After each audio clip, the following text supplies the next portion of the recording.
Ujian pengorbanan Abraham, Ibrahim alaihissalam. Mengapa Taurat tidak menetapkan hari perayaan atau ritual? Kisah ujian pengorbanan Abraham, Ibrahim alaihissalam, terhadap anaknya merupakan salah satu episode paling dramatik dan menentukan dalam warisan bersama agama-agama Abrahamik. Dikenali dalam tradisi Yahudi sebagai akedah, pengikatan. Ujian ketaatan ini memperlihatkan penyerahan mutlak Abraham kepada Tuhan. Namun satu persoalan yang ketara timbul. Mengapa Taurat tidak menetapkan sebarang perayaan atau ritual untuk memperingati peristiwa sepenting ini, sedangkan ia menetapkan peringatan bagi detik-detik penyelamatan dan iman yang lain? Tiada hari perayaan atau ritual dalam Taurat. Kitab Kejadian menggambarkan adegan itu dengan bahasa yang tegas. Ambillah anakmu, anak tunggalmu Ishak, yang engkau kasihi, dan pergilah ke tanah Moria. Persembahkan dia di sana sebagai korban bakaran. Kitab Kejadian, pasal 22 ayat 2. Teks tersebut menamakan Ishak sebagai anak yang dimaksudkan.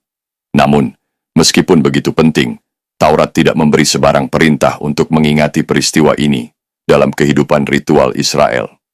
Sebaliknya, Taurat menetapkan dengan terperinci perayaan bagi tindakan penyelamatan yang lain.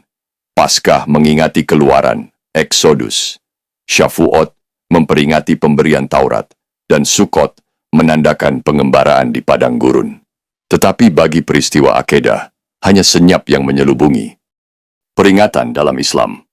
Islam mengekalkan kisah ini melalui ritual hidup menerusi perayaan Eid al-Adha. Setiap tahun, berjuta-juta Muslim di seluruh dunia memperingati ujian iman Abraham dengan amalan yang menggema peristiwa asal.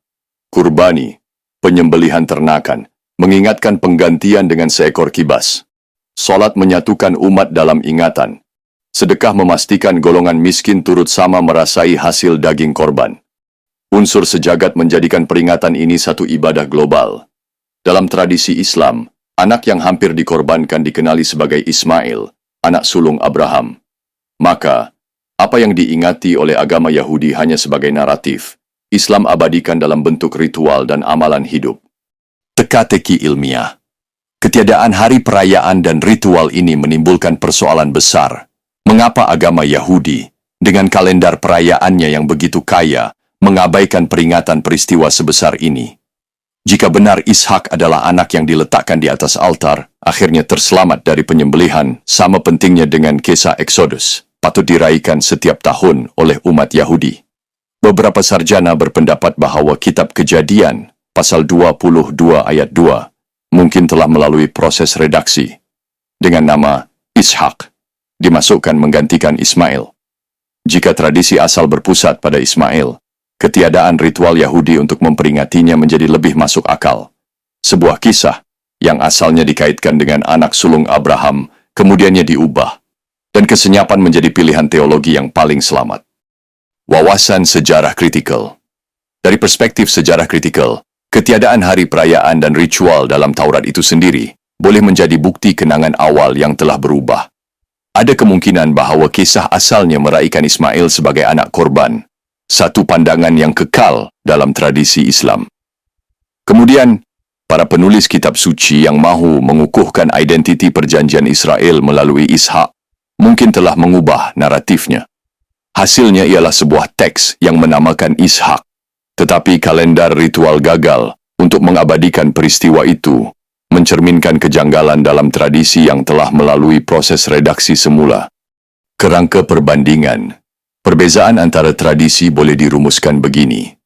Yahudi, Taurat meriwayatkan kisah itu tetapi tidak menetapkan hari perayaannya.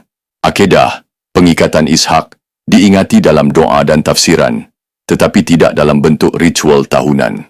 Islam, peristiwa ujian pengorbanan itu diperingati secara ritual menerusi Eid al-Adha, menjadikannya amalan ibadah dan identiti yang utama.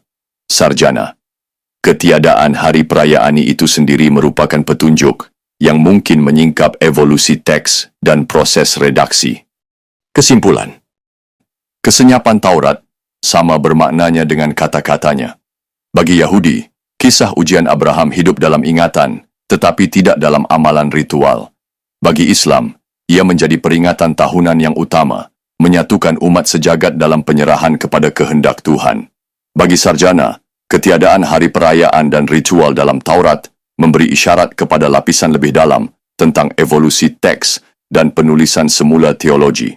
Akhirnya, anak-anak Abraham mewarisi kisah yang sama, tetapi membawanya ke hadapan dengan cara yang berbeza. Yahudi dengan kesenyapan, Islam dengan perayaan. Perbezaan ini bukan sahaja mencerminkan perbezaan teologi, tetapi juga sejarah yang kompleks tentang bagaimana teks-teks suci diingati, diubah dan dihidupkan. Dan